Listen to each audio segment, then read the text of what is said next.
अनेक शाळांमध्ये चांगला स्पर्श आणि वाईट स्पर्श लहान मुलांना शिकवला जातो। पिंपरी चिंचवडमध्ये एका शाळेत शिक्षकांनी हे शिकवल्यावर लगेच काही आरोपींना पकडता आलं। पाहूया नेमकं काय घडलं। चांगला स्पर्श आणि वाईट स्पर्श याची जाणीव मुलांना अनेक शाळांमध्ये करून दिली जाते। पिंपरीच्या शाळेतही मुलींना अशीच माहिती देण्यात आली। शिक्षकांनी वर्गात ही माहिती दिल्यावर काही मुलींनी आपल्यालाही बॅड टच झाल्याचं शिक्षकांना सांगितलं। त्यानंतर शिक्षकांनी तात्काळ मुलींच्या पालकांना बोलावून प्रकाराची माहिती दिली। त्यानंतर पालकांनी आरोपींविरोधात गुन्हा दाखल केला। आरोपींना ताब्यात घेण्यात आले।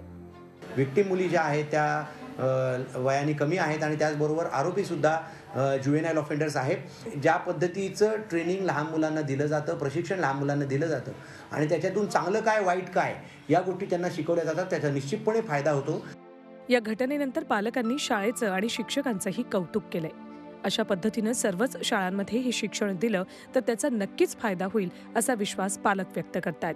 ह्याविषयी मला असं वाटतं की सगळ्या शाळांनी अशा प्रकारचे उपक्रम राबवायला पाहिजे, कारण त्याच्यामुळे मुलंही लवकर सज्ञान होतील व अशा प्रकारचा जर त्यांच्यावर काही अत्याचार झाला असेल जो खरंच लांछनास्पद आहे तर तो उघडकीस येईल व त्याच्यासाठी पालकांना मदतच होईल नक्की। आपल्या बाळाला कधी चुकून कोणी गुड टच आणि बॅड टच केलं तर ते पॅरेंट्सला किंवा टीचरला येऊन सांगतात आणि आपल्याला कळतं की आपलं बाळ सेफ आहे की नाही आहे।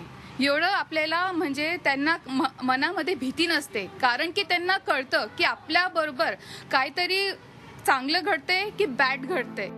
चिमुरड्या मुलींनाही असा अनुभव आला हे खरोखर संतापजनक। पण शाळेत शिक्षकांनी चांगल्या वाईट स्पर्शाबद्दल सांगितलं नसतं तर आरोपी कदाचित सापडलेच नसते। याची किंमत कुणा दुसऱ्यांनाही मोजावी लागली असती। म्हणूनच प्रत्येक शाळेत हे ज्ञान देणं गरजेचं आहे।